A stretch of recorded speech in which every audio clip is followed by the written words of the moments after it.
இன்னொரு முக்கியமான விஷயம் சார், நீங்களும் நட்சத்திர நடிகராக இருந்து அரசியல் கட்சியை தொடங்குறீங்க, மக்கள் எல்லாம் சந்திச்சிருப்பீங்க.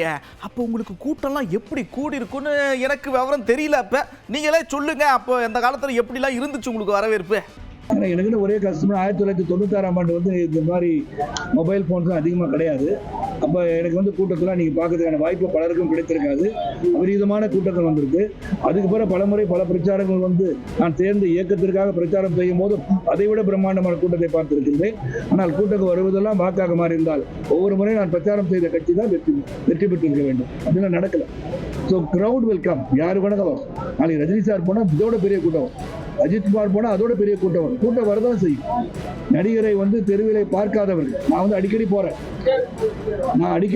என்னைக்கே பார்க்க இவ்வளவு பெரிய கூட்டம் வந்துச்சுன்னா, என்றுமே மக்களை சந்திக்காதவர்கள் செல்லும் போது எவ்வளவு பெரிய கூட்டம் வரும்? அது கூட்டம் வருது நியாயம் தானே. அது கூட்டம் வராட்டி தான் அவர் கவலை பண்றோம்.